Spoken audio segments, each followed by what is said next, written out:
Enfin, de mon côté, après ça. Ce côté aussi. Ce côté aussi, Camille. Ton côté, c'est tout. Mon côté, ça va l'air pas mal.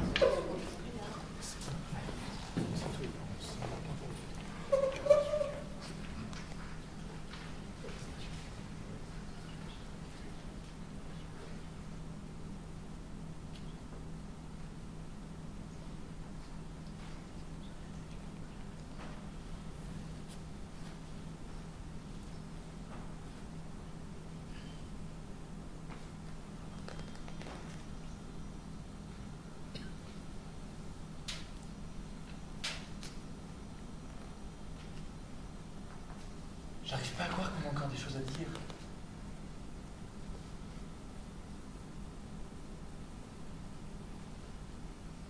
Qui a des choses à dire? Personne.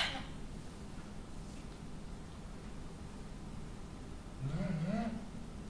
Beaucoup de gens disent des choses. Beaucoup. Aujourd'hui. Là, maintenant. Quelle chose? Ils parlent. Le matin, j'en vois près de chez moi. Rue Froissart. Et dans le bus. Dans le bus. Des gens qui parlent. Tu divagues. Je t'assure. Et qu'est-ce qu'ils disent? Ils discutent. Ça m'étonnerait énormément. Je t'assure. Et de quoi ils discutent? Justement, je me demande.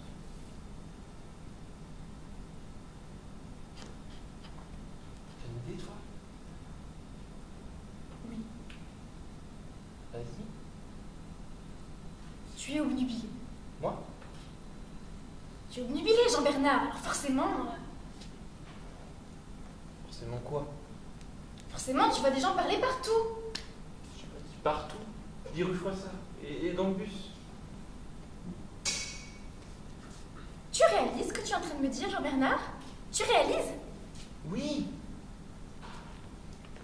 Tu es en train de me dire que aujourd'hui, à Paris, capitale d'un pays qui a traversé peu ou prou 2500 ans de civilisation, on continue de parler. Oui. Comme du temps de Charlemagne, de l'édit de Nantes ou de l'exposition coloniale. Oui. Avec des phrases structurées par de la grammaire et des idées placées dedans. Probablement. Qu'est-ce que tu cherches, Jean-Bernard? À me faire peur? À me faire croire que c'est en train de repartir, que ça repart? Parce que tu es un ami, Antoine. Parce que tu es quelqu'un qui ne s'est jamais caché la tête dans le sac. Quelqu'un de responsable. Et surtout parce que ça m'inquiète. Alors oui, j'ai essayé de te dire que j'ai vu des gens parler. Je suis désolé, c'est trop long. J'arrive pas à garder ça pour moi tout seul. La première chose à faire, Jean-Bernard, c'est de rester calme. Qu'est-ce que tu aurais fait à ma place? Soi-disant, c'est fini, terminé. On nous garantit que les 3 derniers individus qui se sont exprimés de façon vocale, c'est-à-dire en proférant des phonèmes conceptualisés à partir de leur bouche, phonèmes destinés à transmettre une information à autrui vers un canal auditif, ont été aperçus dans le Lot-et-Garonne il y a plus de 7 ans, à la sortie d'une boulangerie. Et encore, on n'est même pas sûr qu'ils s'exprimaient de façon intelligible. Des caquettements, plutôt des piaillements. Sauf pour une femme, on aurait clairement dit que le croissant au beurre n'était visiblement pas au beurre. C'est tout. On ne les a plus jamais entendus. Plus rien. Plus un seul mot prononcé depuis, en France comme en Europe. Le calme. En tout cas, en tout l'hémisphère nord. La paix. Plus aucun risque de débat, d'altercation, de colloque, de conférence, de conversation téléphonique ou de conversation tout court. Nos enfants peuvent jouer dans la rue en toute sécurité, sans risquer d'être contaminés par les boniments d'un voisin ou l'enseignement de je ne sais quel professeur. Plus de haut-parleurs, plus de messes basses, plus de discours, ni fables, ni sermons. On respire. Quelques tâches, papotages et autres commérages ont disparu. Enfin, nous avançons à la tête vide. Notre crâne n'est plus le dépotoir cacophonique des jacassiers du monde. Plus besoin de répondre, de questionner, de s'informer et autres vaines gesticulations langagières. Toute parole, de l'arbre jusqu'au murmure, est morte. Et nous commençons à vivre. vendredi matin, à 2 pas de chez moi, rue Froissart, juste avant de monter dans le bus. J'aperçois 2 individus de taille moyenne, marchant côte à côte, échanger des propos. Oui, Antoine, des propos. Alors, bouleversé, là, je saute dans le 96 et là, tiens, à 1 mètre de moi, sur la banquette arrière, une femme, ni belle ni laide, parle à haute voix, un vieillard. Et je devrais ne rien t'en dire à toi, Antoine, qui attends pour que le monde entier se la ferme. Oui. Quoi, oui? C'est tout ce que t'as à dire? Écoute, Jean-Bernard, ne compte pas sur moi pour dramatiser. D'autant qu'à mon avis, il s'agit au pire d'un remue. Remue? Oui, un restant, un fond de casserole si tu préfères. Rien de plus. Un fond de casserole? 3 personnes qui parlent devant moi en une matinée, t'appelles ça un fond de casserole? D'autant plus que j'étais ni dans toutes les rues... Ni dans tous les bus, j'avais bien compris. Et si c'était une épidémie, Antoine? Le début d'une épidémie très contagieuse. Ça aussi tu comprendrais? À quelle distance étais-tu de la femme qui parlait dans le bus déjà? 1 mètre environ? Évidemment. Quoi? Tu penses que j'étais contaminé? Réponds, tu penses que je suis malade? Non. T'es sûr? Ou alors faiblement, une forme bénigne. Parce qu'on peut pas vraiment dire que ce que tu fais depuis une bonne dizaine de minutes s'appelle parler. Tu dis ça pour me rassurer. Pas du tout. Franchement, tu n'as pas dit grand-chose de très fondamental. C'est du petit blabla inoffensif, ça va s'éteindre tout seul. Pourvu que tu dises vrai. Ne t'inquiète pas, tu n'as été ni fulgurant ni même brillant.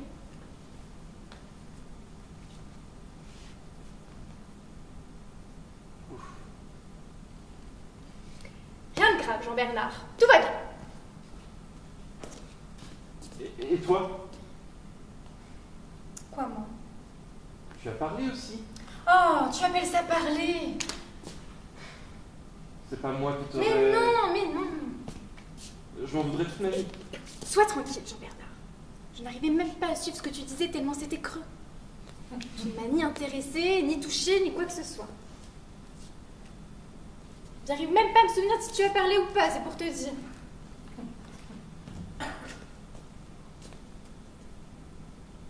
Merci, Antoine.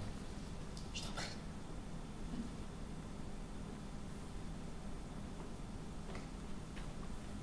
Tu vois, ça va déjà mieux, non? Oui. Oui, c'est... J'ai l'impression. Un remue.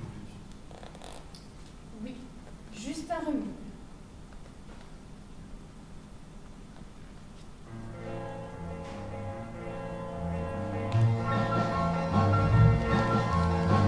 As I walk along, I wonder what went wrong with our love, a love that was so strong. And as I still walk on, I think of the things we've done together, while our hearts were young. I'm walking in the rain, tears are falling out in a pain, wishing you were here by me to end this misery. I wonder why she ran away, and I wonder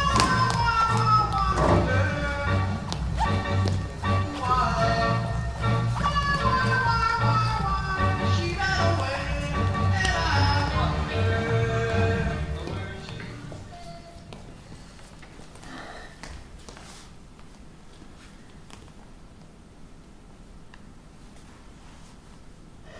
Monique, Oui, maman.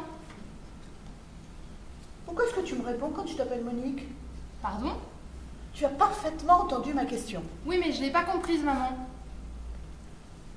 Quand je dis Monique, pourquoi te retournes-tu vers moi? Tu veux rire, maman? Ah non, pas du tout, ma petite fille. Mais parce que je m'appelle Monique.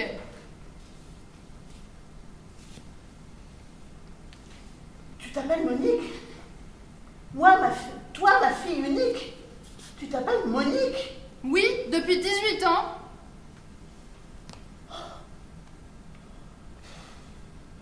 Et tu as quel âge? Bah 18 ans justement. Oh, justement, je ne suis pas comptable, moi. Je suis ta mère, tout simplement, ou que tu l'aurais oublié. Et je peux savoir qui t'a appelée Monique? Bah toi je suppose.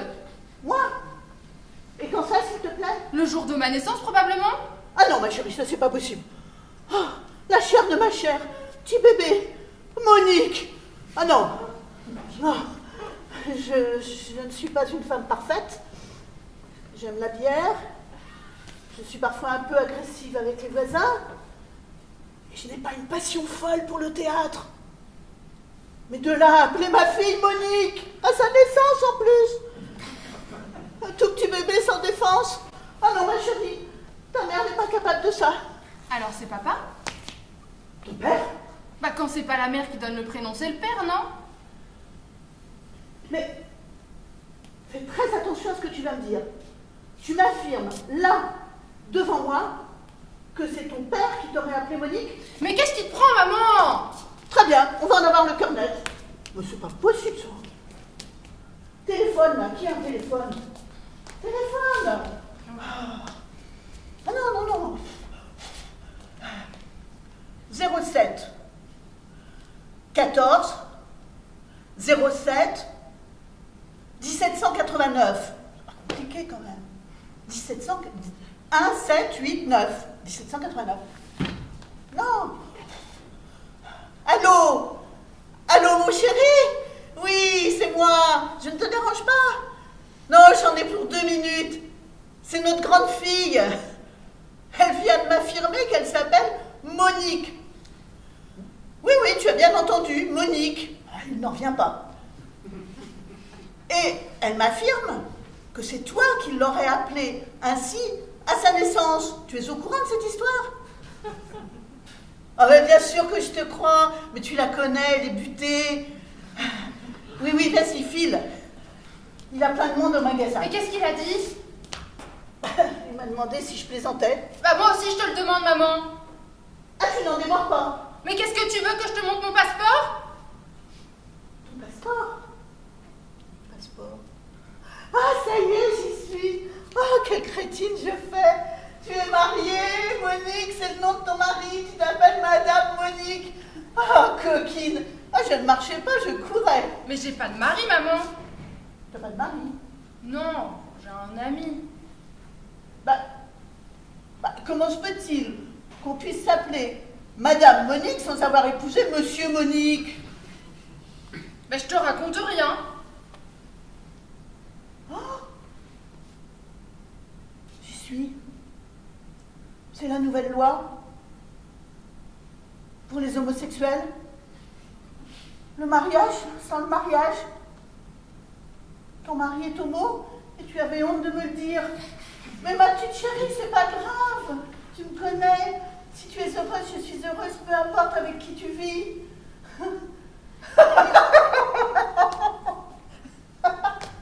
Ceci dit, heureusement qu'on t'a pas appelé Monique.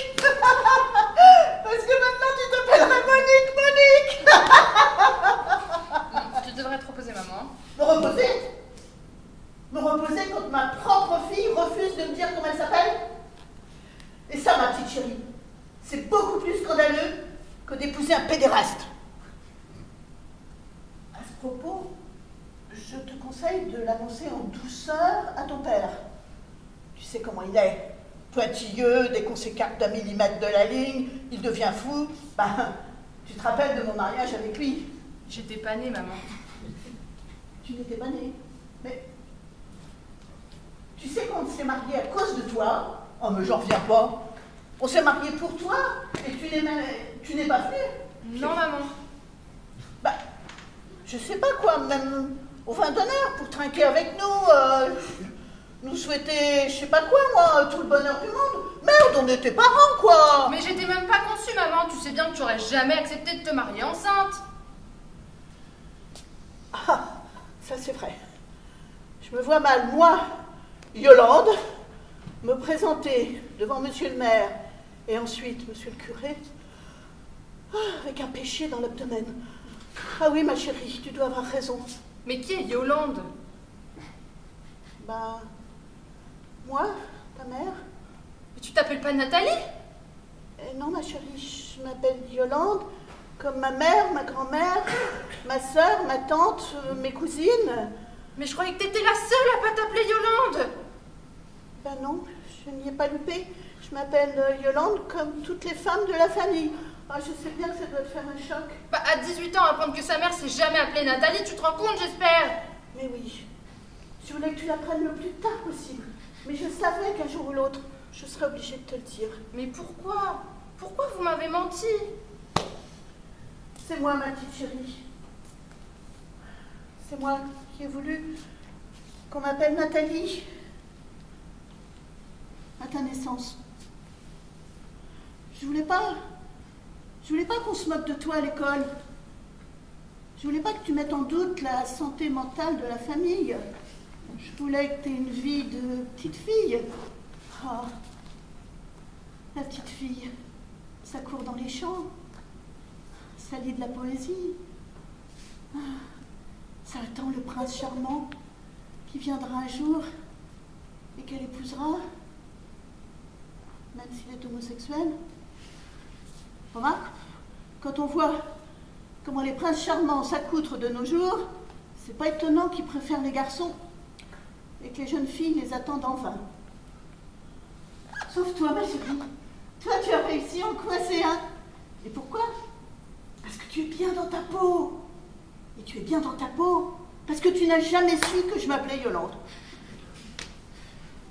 Et c'est pour me cacher que moi aussi je m'appelle Yolande que vous m'avez appelée Monique? Mais tu ne t'appelles pas Yolande, ni Monique. Mais comment je m'appelle? Ah ben, ça c'est la question. La vraie question. À ma naissance, tu m'as bien donné un nom. Tu m'as pas sifflé. Oh, bien sûr, ma petite chérie, que je t'ai donné un nom. Et tu t'en souviens pas?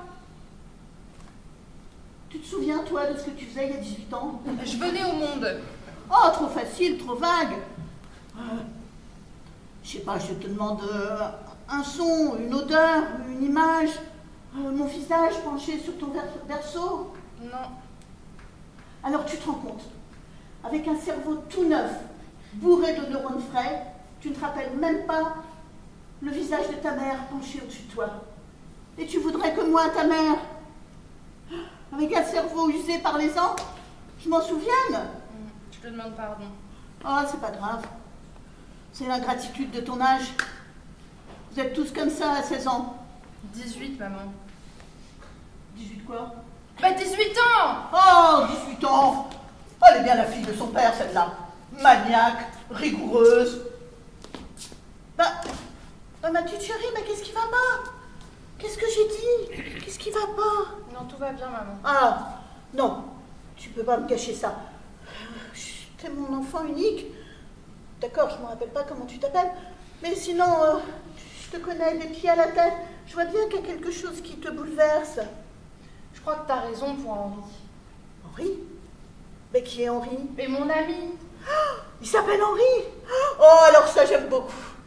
Tu aurais été un garçon, j'aurais adoré t'appeler Henri. Henri! Henri! Bah, avoue que ça sonne quand même mieux que Monique. Mais justement, je me le demande. Quoi? Bah, s'il aurait pas dû s'appeler Monique. Je t'ai dit que ça n'avait aucune importance. Je viens de réaliser que des fois, il se comporte comme une fille. Mais ça n'a pas d'importance. Mais tu comprends pas, maman. Il vient d'inviter un lanceur de javelot qui prépare les Jeux Olympiques. Bah, ça me paraît plutôt bien. Non, mais tu comprends vraiment pas. Il l'a emmené dans son appartement et j'ai peur qu'il revienne jamais.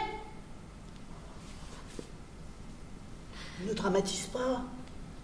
Mais il me fuit de plus en plus.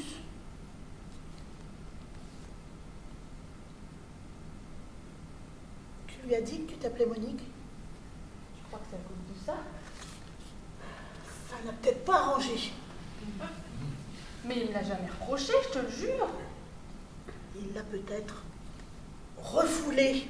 Mon prénom? La haine de ton prénom.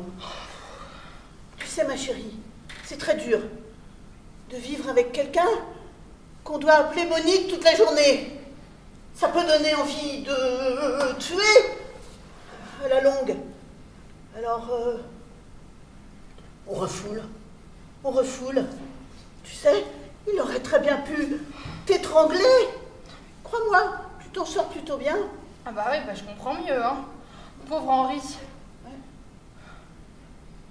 Maman, Oui, ma chérie. je crois qu'on s'est jamais autant parlé qu'aujourd'hui. Hein, peut-être. Je me suis jamais aussi sentie proche de toi. C'est d'autant plus bête que je ne me rappelle pas comment tu t'appelles. Oh.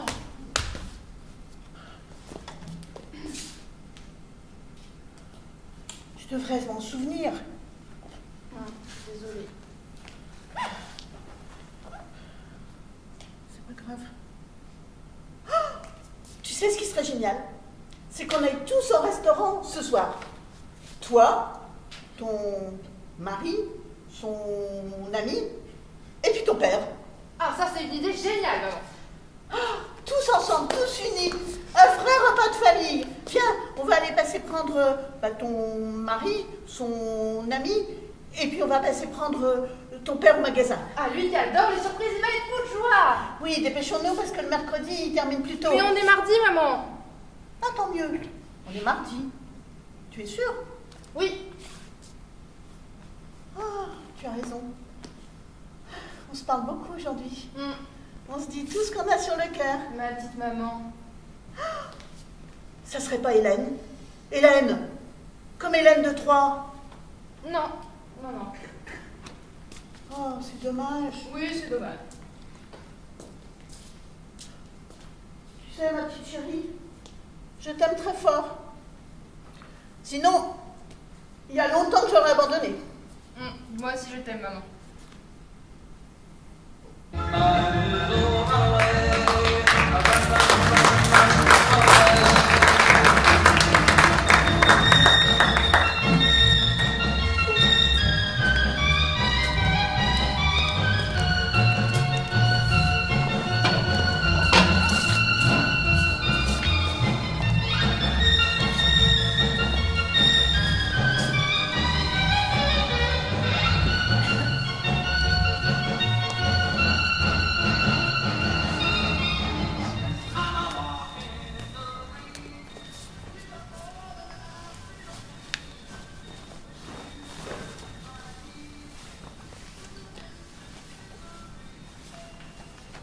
Et vous y pensez souvent? À chaque fois que je prends le train. C'est peut-être les roulements. Je ne sais pas. Les roulements, ça rend souvent penseur. En tout cas, chaque fois que je vois défiler à travers la vitre toutes ces villes, ces routes, ces fermes, aussitôt je me demande ce qui pousse les hommes à marcher, à conduire, à attendre le bus, à sortir les vaches, à aller dans un sens ou à courir dans l'autre. Je vais vous demander de pencher légèrement la tête. Merci. Qu'est-ce qui les pousse à faire tout ça plutôt que rien faire? Il doit bien exister une force. Ils ne font pas ça d'eux-mêmes. Je commence par 1 centimètre partout, puis vous me direz, hein. Labourer, traire. Pourquoi fait-on ça? Assaisonner, vernir, pédaler. Franchement, pédaler.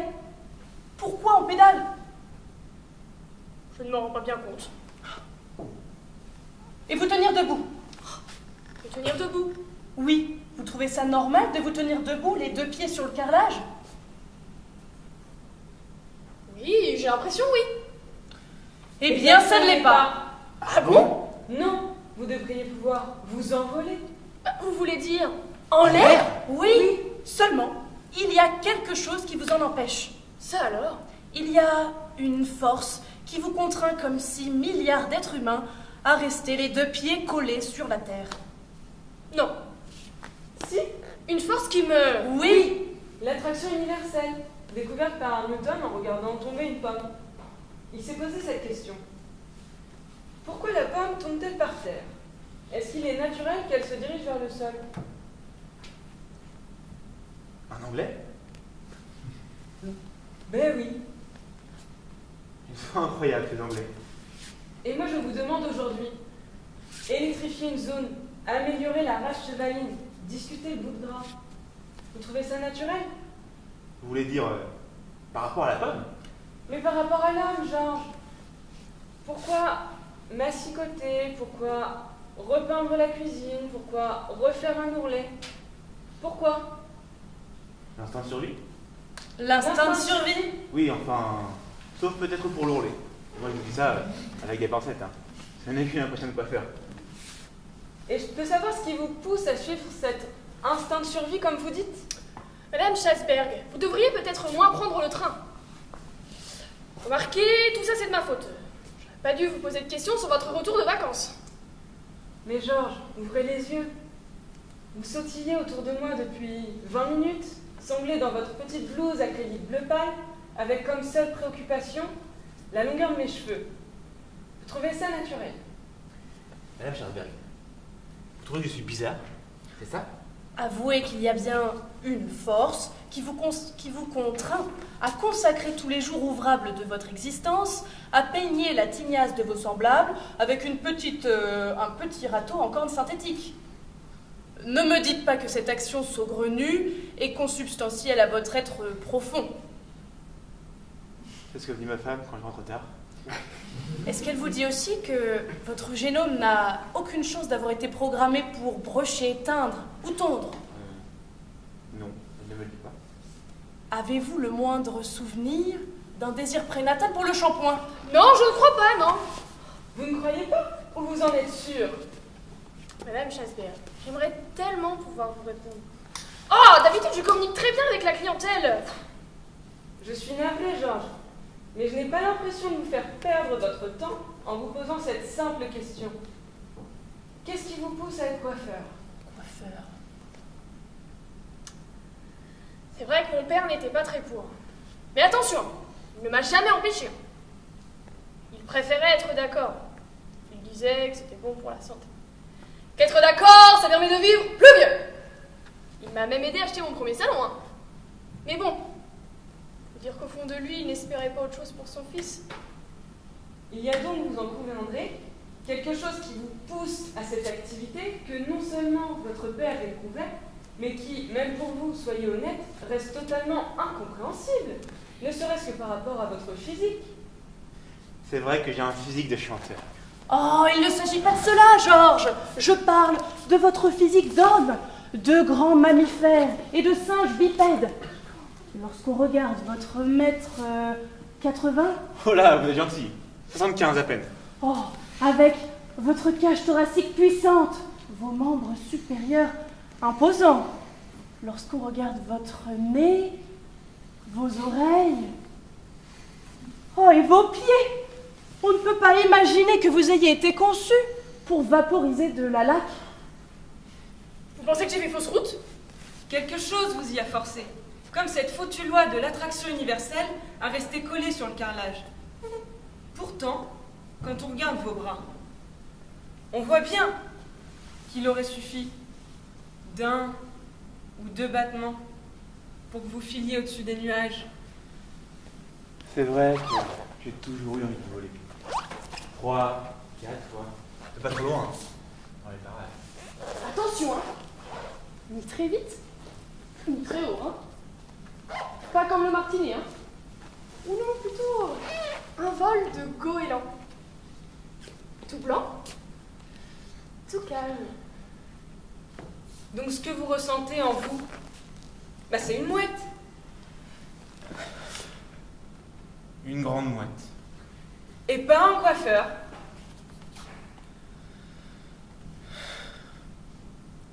C'est sûr, coiffeur. Ouais. Mais bon, j'ai pas terminé de payer la boutique. C'est sûr, si j'avais eu le choix, j'aurais aimé faire le goéland.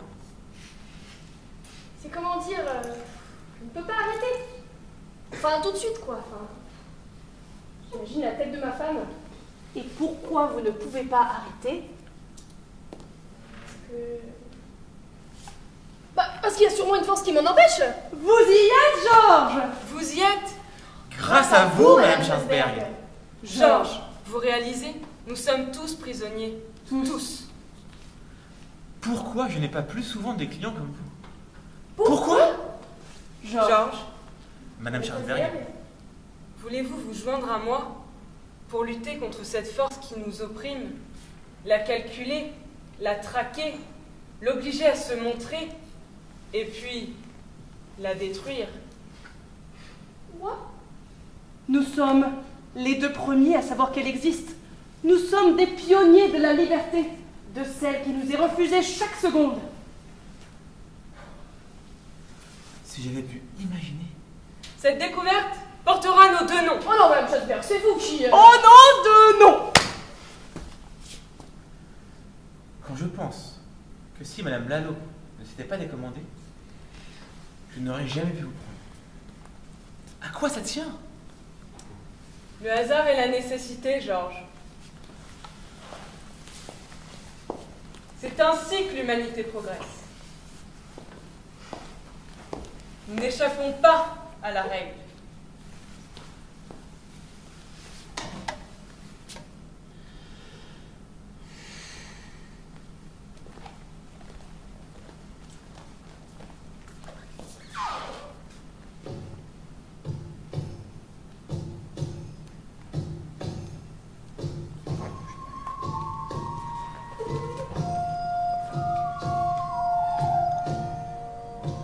Dans une semi-obscurité, merci. Un gigantesque stylo bille crève le plafond et vient se planter dans le sol. Fracas, bruit de gravat, tout vibre.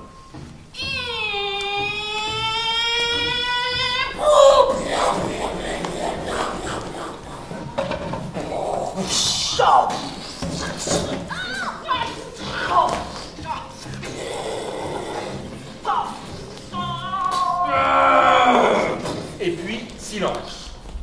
Non, attends, encore un peu de bruit.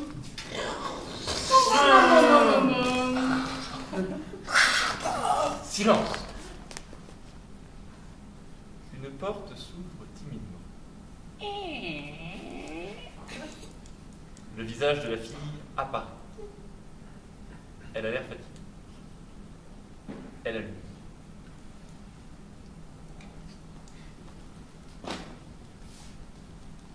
Tu fais le stylo?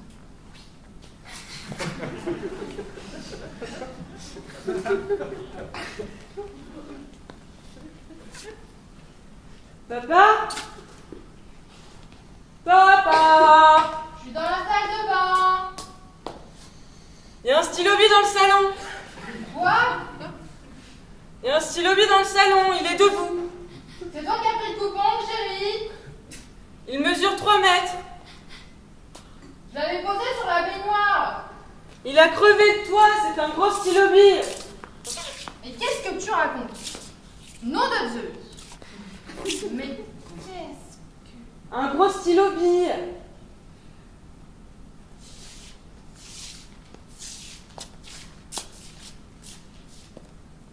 Énorme, tu veux dire? Il doit peser 5 à 600 kilos. Il est en plastique? Oui. Ouais, c'est un vrai. Liliane! Je suis dans la cuisine. Un stylo bille d'une demi-tonne vient de tomber dans le salon. Je n'ai pas compris. Qu'est-ce que c'est que ça? Papa vient de te le dire, maman. Un stylo bille d'une demi-tonne. Stylo? Frédéric, tu es sûr que c'est un stylo bille? Bah, qu'est-ce que tu veux que ce soit? Oh, mais je ne sais pas, moi, le dimanche à 9h du matin, ce n'est pas forcément... Enfin, Liliane, tu vois bien, t'es pas aveugle, tu vois bien le capuchon, le corps au passant, puis la pente en métal avec la bille.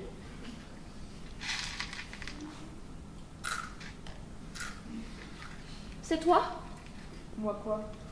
qui a commandé un stylo bille d'une demi-tonne? Et pourquoi j'aurais commandé un stylo bille d'une demi-tonne? La semaine dernière, t'as bien commandé un palmier. C'était pour le jardin, maman. Oui, mais mon enfant, c'était quand même un palmier d'une demi-tonne. Tu es sûr que ce n'est pas toi? Et pourquoi j'aurais commandé ça? Je ne sais même pas, moi, qui fabrique ces trucs-là. Tu le sais, toi? Non. Tu as pianoté Pianoté? sur Internet comme au mois de janvier? Les tables de billard chauffantes? Tu ne te souviens pas? 3, ils nous en ont livré à Internet avec leur camion qui a esquinté la pelouse. Ça n'a rien à voir, Liliane. Et maintenant, ils cassent le plafond. Non mais qui conduit chez Internet? C'était une erreur informatique, les tables de billard chauffantes. Ils ont tout de suite compris que c'était pas pour nous et qu'ils s'étaient trompés d'adresse. Et ça, tu crois que c'est pour nous, papa? Je ne sais pas, mais je n'ai pas pianoté. Alors, tu peux m'expliquer d'où ça vient? Il n'y a même pas d'étiquette là-dessus. Bah, c'est peut-être un cadeau. De qui? Du ciel. C'est vrai, je t'interdis.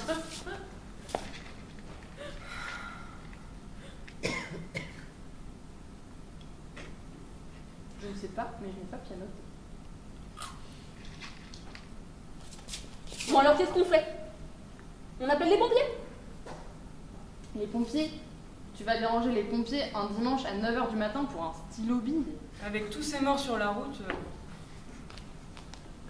Alors, on ne fait rien. Frédéric, je te parle. On ne fait rien? Non, on fait rien, on profite! Mais tu veux récupérer l'encre?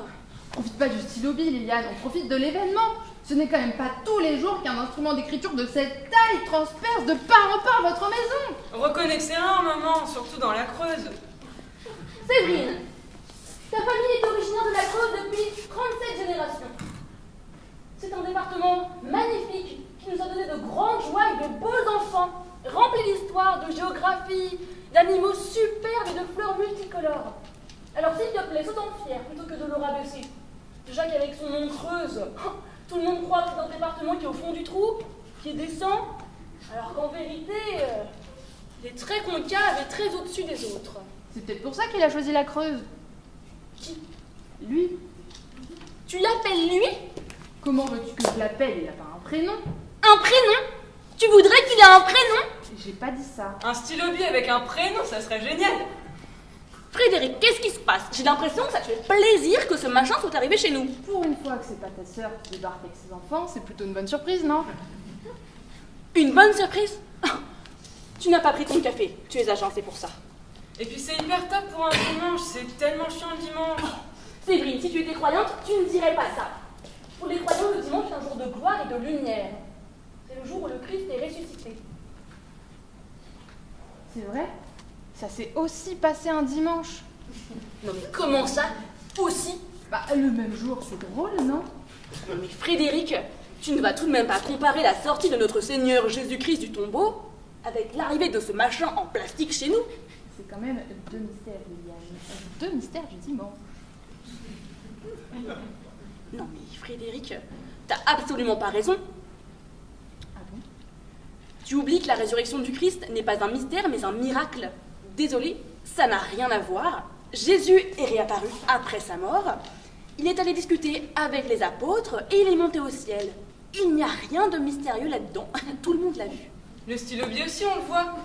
Séverine, je t'interdis. On reconnaît, on voit parfaitement. Stop là! Putain, et si c'était un miracle en moderne? Stop! Mais maman, un miracle à la maison, ça serait d'enfer. On est au 21e siècle, Liliane. Il faut accepter que les miracles progressent. Frédéric, tu ne vas pas m'apprendre ce qu'est un miracle. Je te rappelle que nous sommes chrétiens depuis 37 générations dans ma famille. Et puis, pas des chaisières, pas des bigots, hein, des vrais chrétiens, des chrétiens de la Creuse. Ceux qui ont arrêté les Arabes à Poitiers. Et ton palmier, c'est pour ça que je l'ai coupé. Ça me rappelait trop de mauvais souvenirs. Et qui te dit que c'est un miracle chrétien? Qu'est-ce que tu veux dire? Bah, y a plein d'autres religions. Super, maman. À quoi tu penses? Tu penses que c'est Allah? Tu penses que c'est Allah qui... Tout est ouvert. Non, où tu vas? Appelez les gendarmes! Putain, le rationalisme. Liliane, qu'est-ce que ça va changer les gendarmes? Ils vont le photographier, le mesurer, prendre les empreintes, nous poser des questions comme pour les poules du voisin, et puis finalement quoi? Ils vont rien trouver. Oh Frédéric, dis pas du mal des gendarmes de la Creuse. Liliane, il y a des choses qu'aucun gendarme au monde ne peut comprendre. Ah là, si, ils peuvent. Ils ont l'habitude.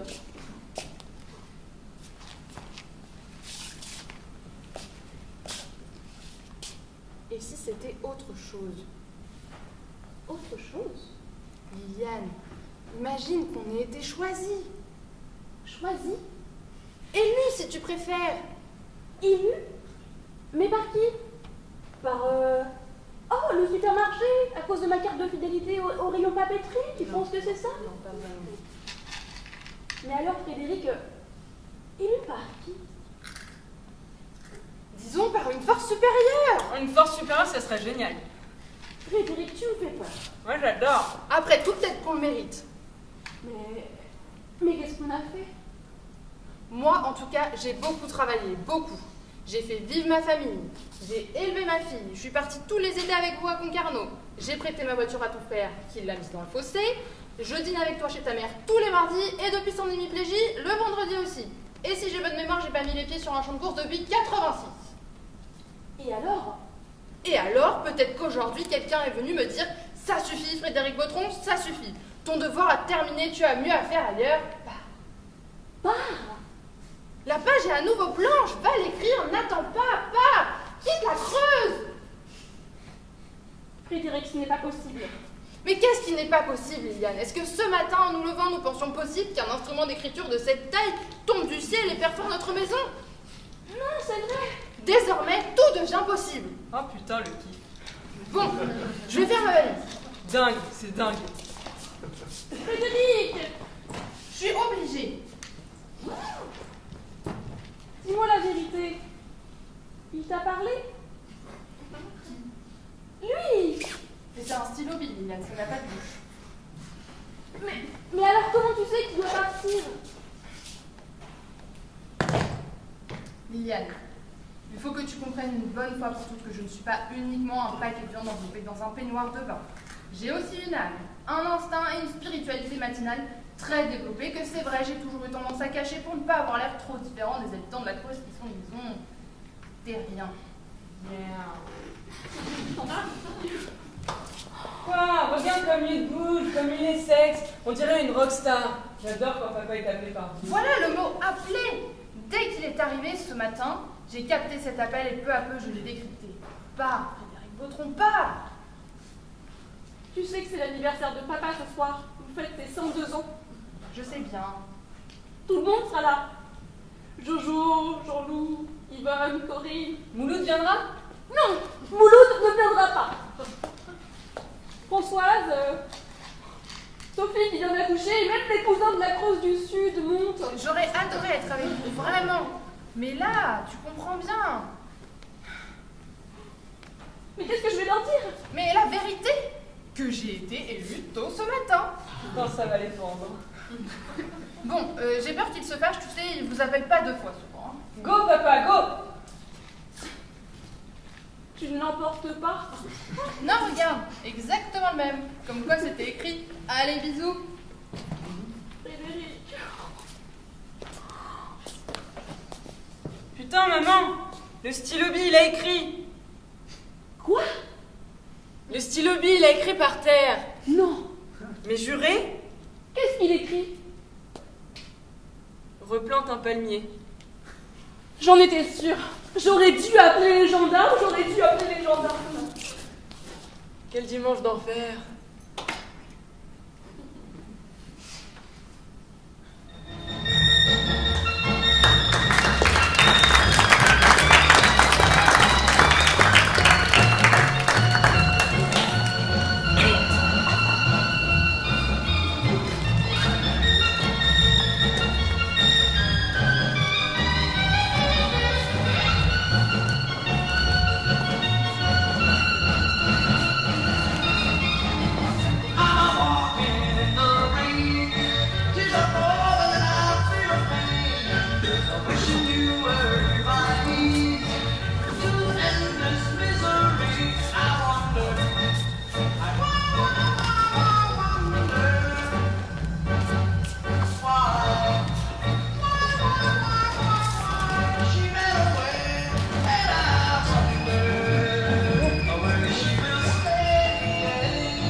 distinctement. Pardon? Vous n'articulez pas. Bah, je n'ai aucune raison d'articuler, j'écris. Oui, enfin, vous écrivez tout haut. Bah, et alors? Et alors, je vous entends. Éloignez-vous! Pourquoi? Puisque c'est à moi que vous écrivez. Si je vous écris, Paul, c'est pour que vous me lisiez, pas pour que vous m'entendiez. Mon cher... Vivien, je peux savoir pourquoi vous m'écrivez au mois de mars? Bah, je vous l'explique dans ma lettre. Vous ne l'avez pas encore écrite. Non, mais je sais ce qu'elle contient. Pourquoi vous ne me le dites pas, alors? Oh, parce que c'est pas la même chose. Quoi? Dire et écrire. Ah bon? Non, rien à voir, non. Vous voulez dire que quand vous m'écrivez, vous n'utilisez pas les mêmes mots, les mêmes verbes, les mêmes accents que vous utilisez comme pour me parler maintenant? Si, mais non, pas comment dire. Le même poids, la même densité, et peut-être pas la même signification. Hein. Vous m'écrivez en anglais? Non, mais je vous écris avec la main, tandis que je parle avec la langue. Ça, je vous remercie. Et comme vous avez dû le remarquer, la langue est un morceau de chair très court, très énervé, très vif, qui remue dans tous les sens. Ce qui a pour conséquence qu'elle ne dit pas toujours précisément ce que l'on souhaiterait qu'elle dise. De plus, étant située dans la boîte crânienne, c'est-à-dire très proche du cerveau, ne laisse pas le temps à la pensée de refroidir. Je vois. Je dois donc m'attendre à des propos glacés de votre part. Oh, mais maîtrisez, disons. Maîtrisé. Mais oui, par la main, qui va recevoir l'idée, apaisée, fortifiée, par le long cheminement qu'elle vient d'effectuer de ma tête au poignet, ne demandant à s'exprimer qu'avec clarté par ma plume.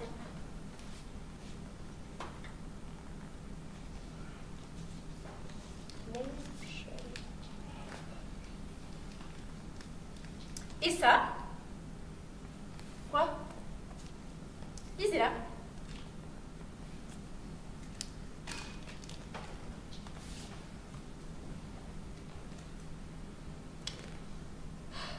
Mon cher Paul, ici il fait beau, je me baigne, j'espère que vous allez bien. Amitié, Vivien. Vous n'avez pas l'impression que votre pensée ce soit un tantinet courrier d'itinéraire? C'est-à-dire? Qu'il ait loupé le bras et soit descendu dans la jambe et que vous ayez fini par écrire avec vos pieds. Mais Paul, je vous en prie! Enfin, Vivien, vous n'allez quand même pas me faire croire que ces 3 lignes insipides sont le fruit d'une ferme réflexion et que vous n'auriez pas pu mieux faire en me parlant tout simplement. Je ne pense pas. Ne vous fichez pas de moi. Je vous assure, je me rappelle quand je vous ai écrit cette carte. J'étais sur la plage, écrasée de chaleur, incapable de prononcer la moindre parole. Vous n'auriez pas pu dire bonjour Paul, la mer est belle, je nage. Non, je ne pense pas. Et puis si je vous l'avais dit, c'est que vous auriez été là. Donc vous auriez vu par vous-même que je me baignais, qu'il faisait beau. Alors à quoi bon le dire? Exact. Ceci dit, je suis touchée que vous conserviez les cartes postales que je vous envoie. C'est pour l'image. J'aime les dunes. C'est bon à savoir pour la prochaine fois. Ceci dit, j'imagine que vous ne passez pas tous vos étés près des dunes. Non, bien sûr, mais où que l'on soit, à condition de bien chercher, on en trouve toujours une. Ou du moins un petit monticule sableux. Bon, pardonnez-moi, mais je continue parce que le dernier courrier est à 19h et j'aimerais autant vous la poster aujourd'hui. Vous n'allez pas me la donner? Non? Lorsque vous aurez fini de l'écrire, vous n'allez pas me la donner? Non. Enfin, Vivien, j'espère que vous n'oubliez pas que je suis assis en face de vous. Comment pourrais-je l'oublier, Paul? Vous êtes assis en face de moi depuis 15 ans, 3 mois, 8 heures par jour, dans le même bureau, avec pour seule interruption quotidienne une halte d'1 heure à la cafétéria, où la plupart du temps, vous réussissez à placer votre plateau en face du mien. C'est vrai, mais je ne prends jamais comme vous ni chou-fleur, ni fromage à pâte molle, ni cabillaud. C'est vrai. Le mois d'août, vous ne partez pas non plus en congé avec moi. Mais le reste de l'année, franchement, nous finissons très souvent ensemble. Hein. Jamais face à face. Exact, de profil. Vous avez toujours la délicate attention de choisir un urinoir parallèle au mien. Pour le plus grand plaisir du personnel et de la direction, comme vous le savez si bien, Vivien. Que vous me suiviez à chaque fois que je vais aux toilettes les rend heureux? Évidemment. Que les 2 experts comptables de l'entreprise s'entendent si bien les rassure. Les bons amis faisant les bons comptes.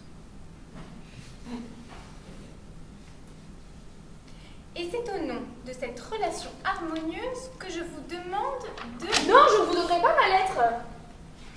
Une lettre qui n'est pas portée à l'aube par un facteur, dont l'enveloppe n'est pas déchirée avec une légère palpitation cardiaque.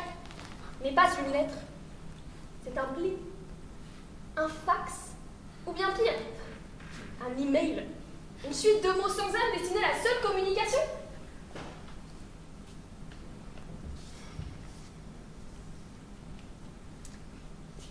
Vous savez ce que je pense? Non. Que vous vous apprêtez à m'écrire une lettre d'amour. Moi? Pour ma part, je ne vois pas d'inconvénient. Ça fait longtemps que je l'avais remarqué. Que je vous aimais? Oui. Je me disais que ça allait sortir un jour, on y est. Mais quand vous en êtes-vous? Oh, je dois le dire à de nombreuses reprises. Mais là où ça a été le plus flagrant, c'est lors du dernier bilan. Ah bon? Oui.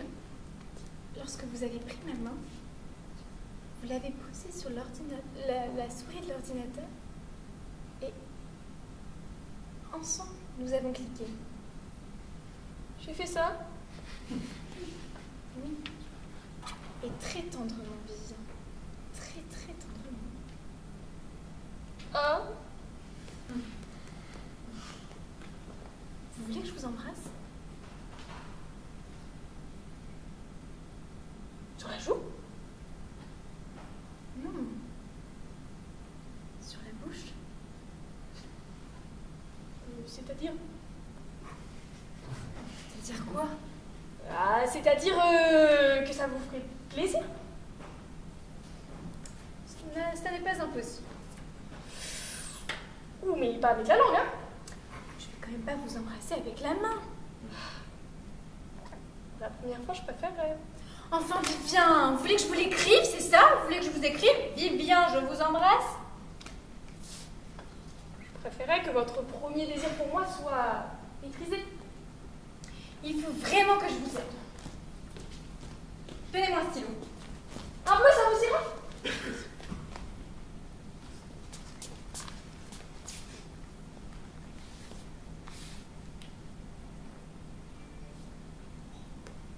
Paul!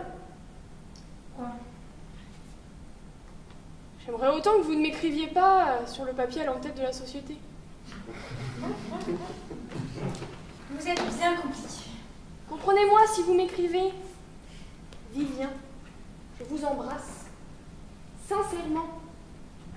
J'aimerais autant que ce ne soit pas son marque aux frères, pièces détachées et matériel agricole. Bien, allons pour du papier blanc. Merci Paul, merci beaucoup.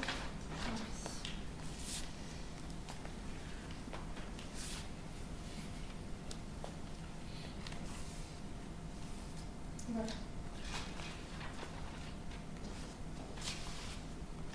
Vous passez bien près d'une poste, Paul, pour attraper votre RER. Je me trompe? Non. À tout hasard. Ça vous ennuierait pas de poster la mienne? Pas du tout, de toute manière, je dois y passer pour la mienne. Super. Merci. Je vous en prie, Liliane. Tiens, je me sauve, hein. J'y vais. À demain, Paul. À demain, Vivien.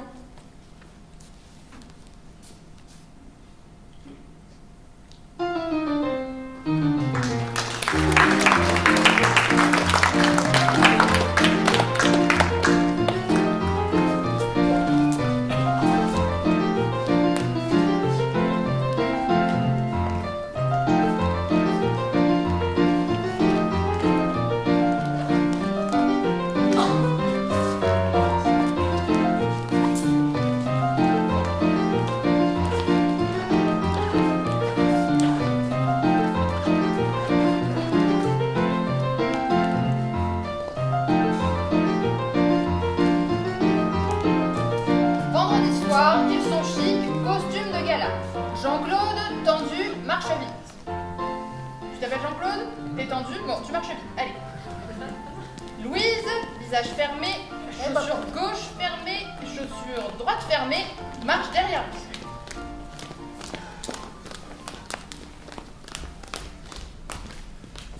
Bravo, tu dis juste bravo, c'est tout. Oh, je ne peux pas. Tu peux pas dire bravo? Non, C'est quoi? C'est le mot qui te gêne? non, c'est ce qu'il veut dire. Ce qu'il veut dire, Si tu dis comme bonjour, déjà il veut beaucoup moins dire ce qu'il veut dire. Ça veut quand même un peu dire félicitations, non? Oui, et pas plus. Vraiment pas plus. Jean-Claude, j'ai haï cette soirée. J'ai tout détesté. Les costumes, les décors, la pièce, et elle, surtout elle. Justement, comme ça tu n'es pas obligé de dire que tu n'as pas aimé. Tu lui dis juste bravo, un petit bravo, et c'est fini. Et puis moi j'enchaîne. Tiens, ça logé là. Ah non, non, je n'y arriverai pas. Louise, Quoi, Louise? t'as vu, nous a placé 6e rang d'orchestre, au milieu des gens célèbres. Elle n'était pas obligée, on n'est pas connus, on est même le contraire. Elle a fait ça pour nous faire plaisir. Plaisir? Mais je n'ai éprouvé aucun plaisir. C'est bien pour ça que tu ne demandes pas de lui dire merci. Là d'accord, merci, ça peut avoir un petit côté hypocrite. Surtout si tu es connu. Mais bravo, franchement. Bravo, c'est rien. Un sourire, un demi-sourire à peine, une lèvre qui se retrouve. Je te dis que je n'y arriverai pas.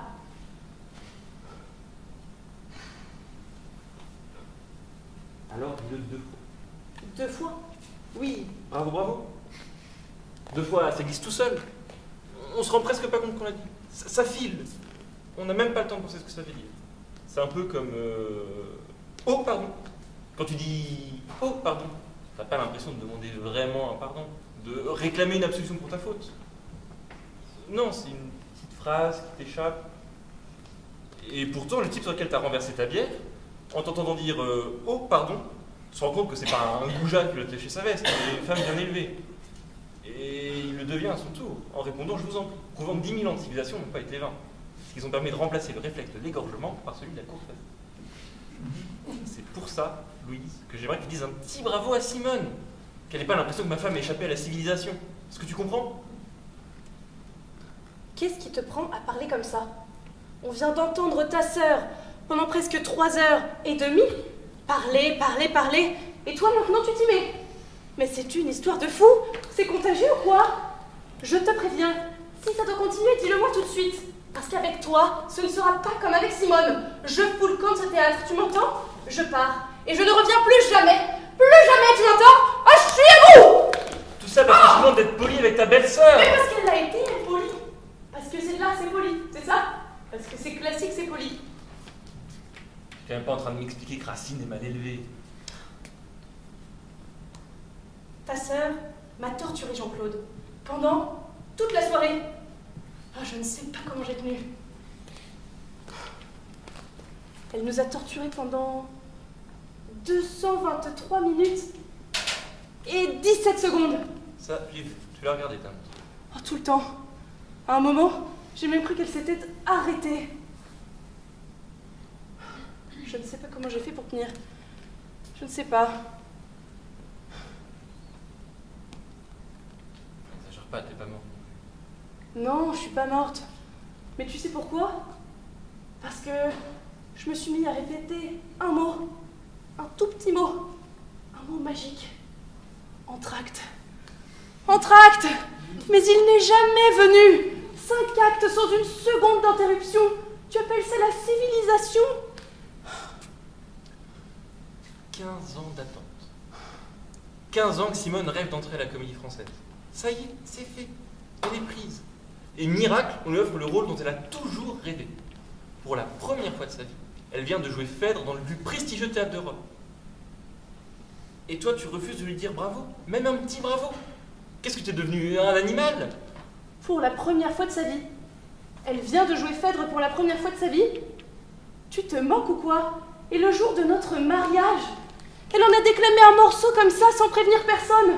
Même qu'après les enfants ont pleuré, que ton père a gueulé sur le mien et qu'aucun invité n'a voulu danser. Elle nous a foutu une ambiance de merde avec ses alexandrins. Ah, il fallait que je t'aime. Pour rester là comme ça, 20 minutes, le couteau planté dans le gigot, pendant que l'autre, elle beuglait sa poésie en se caressant les seins. Oh. Et tu voudrais que je lui dise bravo à cette grosse vache? Louise! Oh, quoi, Louise? Elle a pris 20 kilos, Simone, pas vrai? 15 ans qu'elle attend ce rôle. 15 ans d'angoisse. Forcément, elle a compensé par la nourriture. Mais franchement, c'est pas ça qui compte. Quand on est habillé en toge, ça compte quand même un peu.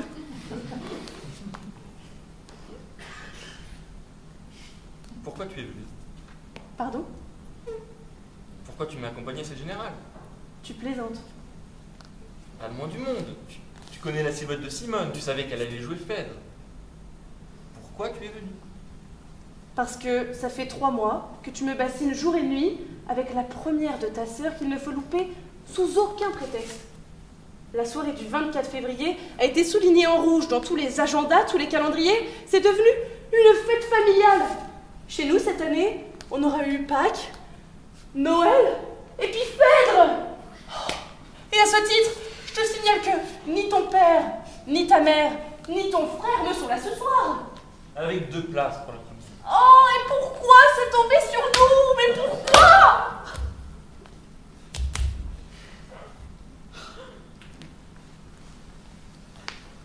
Et oh. Hein? Oh. Est-ce que tu peux juste lui dire oh? Oh. Oui. Dans Bravo, ce qui compte, c'est surtout le oh. T'as bien entendu tout à l'heure? Quand tout le monde applaudissait pendant les rappels.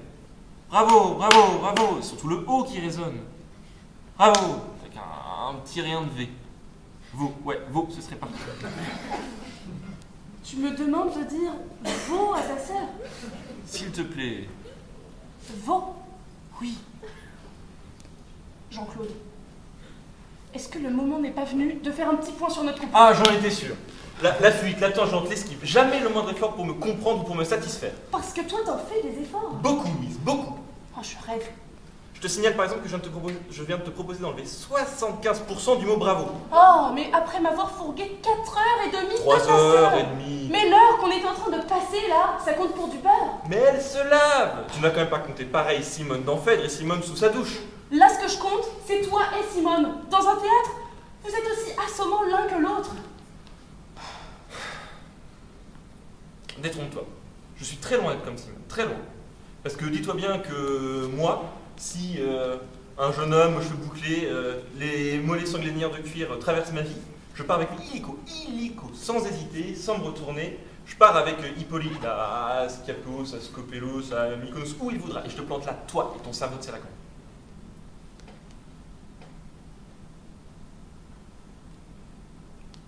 Tu ne dis rien? Non. Ça ne te fait rien. Quoi? Ce que je viens de te dire. Non. Que je parte avec Hippolyte, ça ne te fait rien. Non. Même dans une île grecque? Même dans une île grecque. Cerveau de Sélacanthe, c'était dans Phèdre. Non. On aurait dit. Ah, c'est normal. Ça vient du grec, koilos, creux, akanta et tout. C'est un gros poisson. Notre ancêtre. Avant le singe. Ah ouais, quand même. Excuse-moi, je pensais pas à ce que je disais. Tu ne m'aimes plus? Et tu me le dis à la Comédie Française.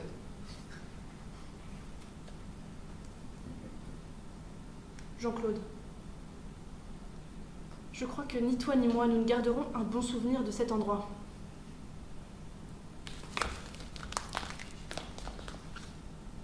Où tu vas? Je m'en vais boire une bière. Tu reviendras? Non, je pense pas.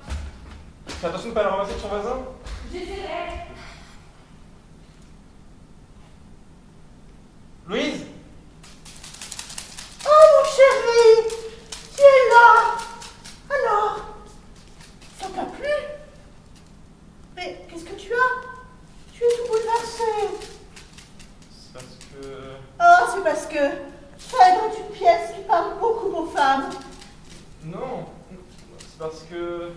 Oui, c'est parce que c'est toujours bouleversant de voir ta sœur applaudir pendant 20 minutes. Louise m'a quitté. Louise, ta femme? Oui. Mais quand est-ce qu'elle t'a quitté? Là, maintenant? Avant la fin de la pièce? Non. Ah, tu m'as fait peur. Ah, tu te rends compte? Elle te quitte le jour de la première où je joue Phèdre. Et tu te souviens de ce que je vous ai joué à votre mariage? Bien sûr que oui, je me souviens. Pauvre conne, salope, putain, merdeuse. Jean-Claude! Jean-Claude, mais qu'est-ce que j'ai dit? Qu'est-ce que j'ai fait de mal? Jean-Claude! Et à moi? Tu ne me dis rien? Même pas bravo? Un tout petit bravo! Oh.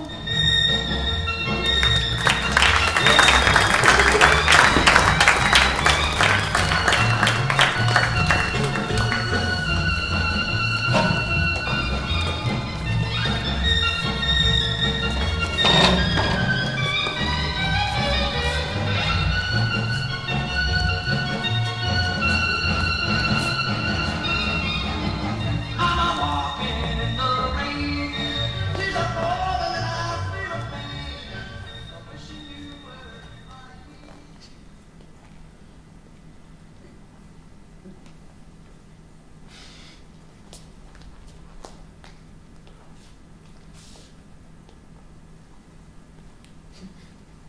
On dirait que ça se couvre. C'est pas dit. Je ne te dérange pas? Jamais. Tout va?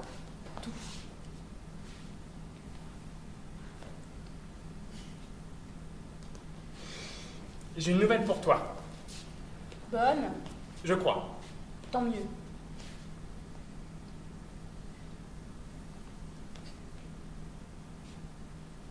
Je suis devenu plus intelligent que toi. Ah bon? Oui. Quand c'est arrivé? Oh, il y a une bonne heure. Disons 1h30. C'est tout récent. T'es la première à savoir. Ça me touche. C'est normal. Tu es ma sœur. C'est vrai. Aînée en plus. Beaucoup? De quoi? Tu es devenu beaucoup plus intelligent que moi. J'ai l'impression, oui. Tant qu'à faire. Tu sais, ça fait depuis longtemps que j'en avais envie. Hein.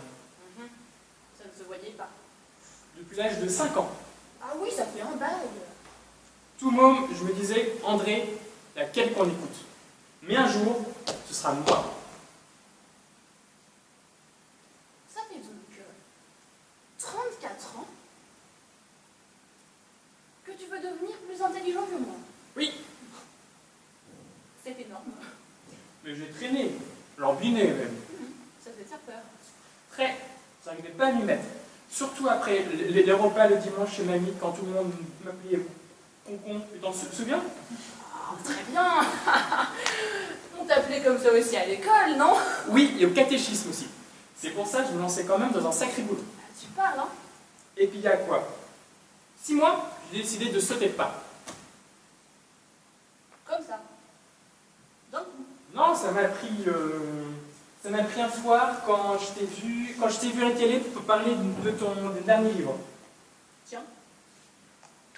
Oui, quand tu parlais des colères de l'oncle Pierre, ou de la petite Lisette qui s'y fait les genoux, ou de la Noé de mamie. Mais je me suis dit, mais J'aurais pu tout raconter pareil. Je connais tout ça par cœur. Et l'accident du charcutier, que t'as oublié, entre parenthèses. Le gros Paul. Oui, Exact. parce que ton enfance, c'est aussi mon enfance, à 2 ans près. Enfin, à 2 ans de plus que moi. À 2 ans, quoi. Tu veux dire que je suis née 2 ans avant toi? Voilà, exactement. Alors je me suis dit, Jacques, l'intelligence, c'est pas la mer à boire. Vas-y, saute. Alors, j'ai sauté. Tu veux dire que tu as écrit? Pile. Et j'ai commencé par l'accident du charcutier, justement. Et puis, mon patron l'a eu.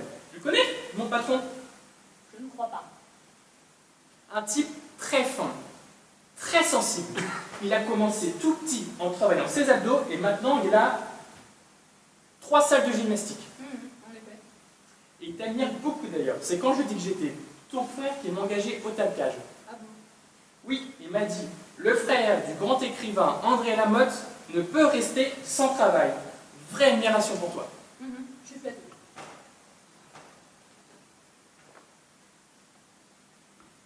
Et donc, je lui ai montré, je me suis dit que, comme j'avais pigé qu'il aimait bien tes livres et que c'était en quelque sorte grâce à toi que je t'ai acquis les agrès chez lui, je me suis dit, je vais lui faire lire l'accident du charcutier. Bonne idée. Il a aimé? Il a été formidable. Il m'a dit, Jacques, tu devrais commencer par le début. Le début? Étudier, apprendre à lire avant d'écrire. Ah! Il a l'air bien ce type. Hein? Je t'ai dit, très fin, très sensible. Alors bien évidemment, je l'écoutais et j'ai lu. Mais attention, j'ai tout lu. Très bien. Tout. La rhétorique, les satires, la pensée abstraite, le raisonnement, tout. J'ai tout lu. Même les trucs pas indispensables pour l'intelligence, je les ai lus. Ah, tu as bien fait. Comme les sentiments, par exemple. Tu as bien fait. Remarque, les sentiments, ça m'a bien plu. C'est vrai. Il y a beaucoup moins à prendre que pour l'intelligence. Ça, je ne me rends pas bien compte. Voilà, t'en as une dizaine qui comptent, pas plus. La pitié, l'envie, la jalousie. Tiens, la jalousie, c'est quelque chose, il est costaud celui-là. Ah oui, oui, c'est un gros. Et attention, c'est 2 bouquins épais comme ça. T'as vu? Et attention, pas l'envie, hein, juste la jalousie. Ah, ça ne m'étonne pas. Je peux te les réciter par cœur, les 2. Bravo. Je t'avoue, je suis pas mécontent. Et moi donc? C'est ce que je me suis dit. Pour une fois, elle va être fière de moi, la sœur aînée. Ah, ça, tu peux le dire. Bon, je vais l'annoncer aux parents. Ça va les surprendre. Probablement, oui. Et même peut-être leur faire de la peine. De la paix. J'en ai peur. Pourquoi? Jacques, maintenant que tu es devenu plus intelligent que moi, je me sens plus libre de te dire que papa et maman Vas-y. m'ont toujours préféré à toi. C'est bien évident, dis donc, il n'y avait pas photo, vous n'avez quand même pas préféré Concombre. C'est pour ça. Quand ils vont apprendre que leur fille préférée est moins intelligente que Concombre, j'ai peur que ça les attriste.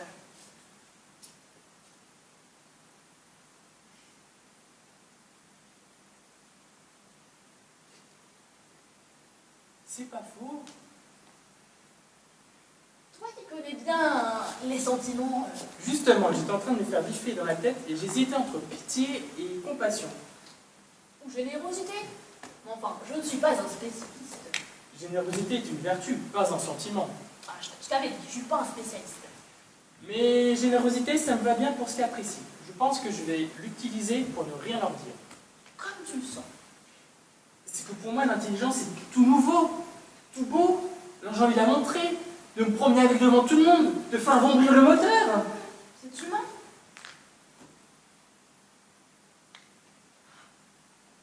Myriam, peut-être. Ton ex-femme. Je pourrais le dire, Myriam, tu en as une à qui ça pourrait faire plaisir. C'est bien elle. Tu crois? Ah bah oui. Savoir qu'elle n'a pas vécu pendant 10 ans avec un total crétin comme maladie ou juge, je pense que ce serait un vrai soulagement pour elle. Ça voudrait dire aussi qu'elle ne s'était pas totalement trompée en se mariant avec moi. Ça voudra aussi dire qu'elle s'est trompée Comment ça? en te quittant.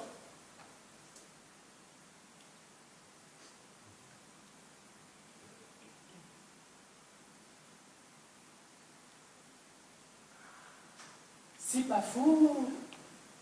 Tu sais, je la connais bien, Myriam, Je sais. et je l'aime beaucoup. Bien sûr, sinon tu l'aurais pas épousée. C'est pour ça que je me permets de prévoir ses réactions. C'est logique. Il me semble. C'est ce que j'ai préféré apprendre la logique.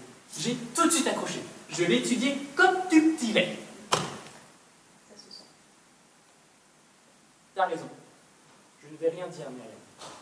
Je vais même éviter la voir pour qu'elle ne risque pas de s'en rendre compte. Ça piche si vite, les femmes. C'est mieux pour elle. Merci la logique. Merci pour Myriam et merci aussi pour mon patron. Ton patron? Oui, excuse-moi. Je vais trop vite. Hein. Ça, tu vois, je ne maîtrise pas encore.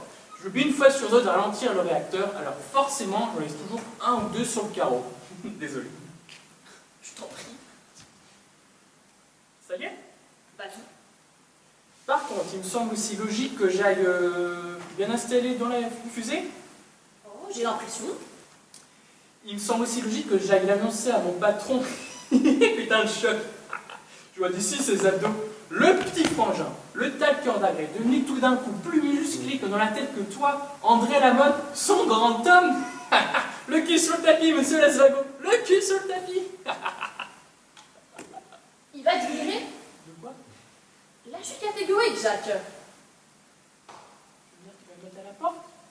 Il n'a pas le choix. Comment veux-tu qu'un homme que toi-même tu dis sensible, subtil, Fin surtout, très fin, très fin. puisse laisser un poste de talqueur d'agrès au milieu d'imbéciles suspendus à des barres parallèles, un cerveau comme toi, il ne supportera pas. Merde. D'autant qu'il est un peu responsable. Mon patron? Ah bah s'il ne t'avait pas poussé à apprendre à lire et à écrire, tu n'en serais pas là. Juste, putain. Ouais, juste. Et j'ai même peur qu'il se sente coupable vis-à-vis de moi. Et ça, je risque de payer cher. Chômage immédiat. Alors, motus et bouche cousue? Je crois que c'est la sagesse. Sagesse, non féminin, comportement éloigné des audaces ou des outrances, tempérance et réserve et discernement dans ses actions, science et connaissances telles que le concevaient les anciens. La sagesse est un bien, l'ignorance est un mal. Platon. Le doute est le commencement vers la sagesse. Aristote. Avec lenteur, le monde marche vers la sagesse. Impressionnant. Cacher tout ça, c'est quand même dommage, non? Oh, c'est beau aussi quand ça reste à l'intérieur. À l'intérieur? Non, moi je veux que cette voix comme toi. Je veux qu'on me pose des questions comme toi. Je veux qu'on soit content quand j'arrive comme toi. Je veux que des philosophes ont envie de me voir. Je veux que la famille prenne de mes nouvelles. Bon, peut-être pas tous les jours quand même. Mais un peu. Je veux avoir des amis, je veux avoir des relations. Je veux qu'on voit que je suis ton frère. Enfin, devenu ton frère. Enfin, devenu à l'égalité de toi. Non. Non, même plus, au-dessus de l'égalité. Tu sais, Jacques, au point où tu en es arrivé, je me demande même s'il est nécessaire que tu parles. Ah bon? Tu es tellement loin devant, tellement haut. C'est comme pour le réacteur. Je ne maîtrise pas encore tout à fait. Ah, je te le dis. Donc, tu crois qu'il vaut mieux que je la ferme? Oh, ce serait plus fort, plus rare. Ouais, c'est pas faux. J'ai l'impression.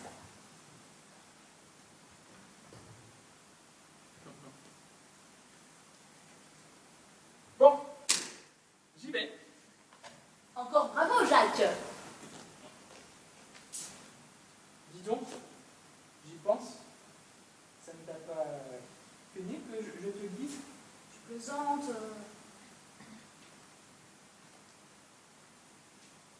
Parce que peut-être avec toi aussi j'aurais dû me taire. Tu es sûr? Ça ne te dérange pas de savoir que je suis plus intelligente que toi? Pas du tout.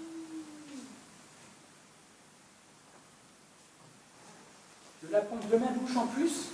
Oh, je préfère 1000 fois l'apprendre par toi que par n'importe qui d'autre. Après tout, tu es ma sœur. Aînée en plus.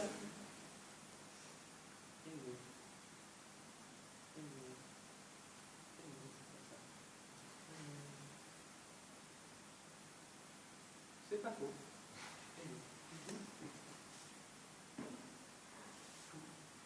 Tout va.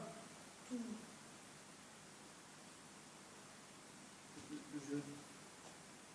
Je ne t'ai pas dérangé. Hein. Tu ne me déranges jamais.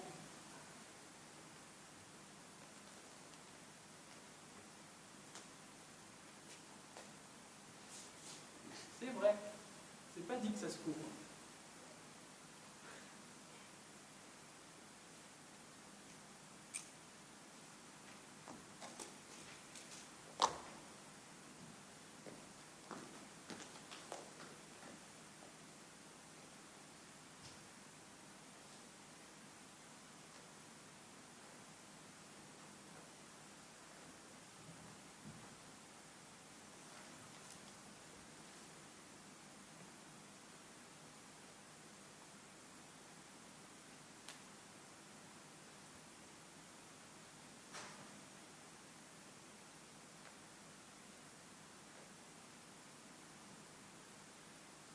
Tu vois, ça va déjà mieux, non?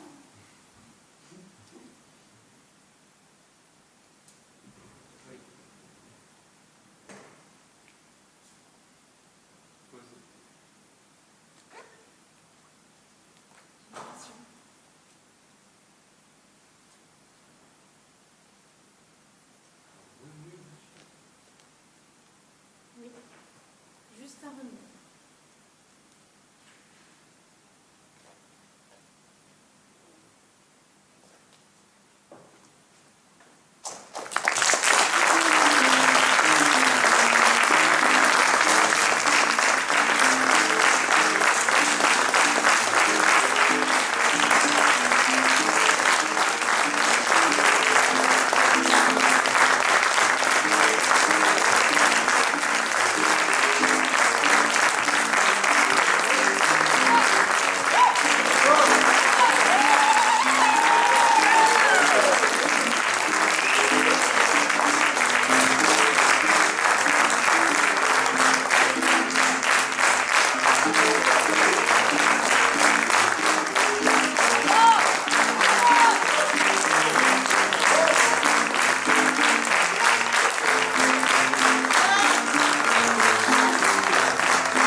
c'est le bout du monde, Mont-Saint-Aignan. C'est grâce à l'association Ciel Mon Serment, je ne sais pas si les gens connaissent ici, que ça a eu lieu, tout ça. Ciel Mon Serment fait plein de choses. Fait quoi, Ciel Mon Serment? C'est une association? Oui, c'est une association. De fait, elle fait plein de choses.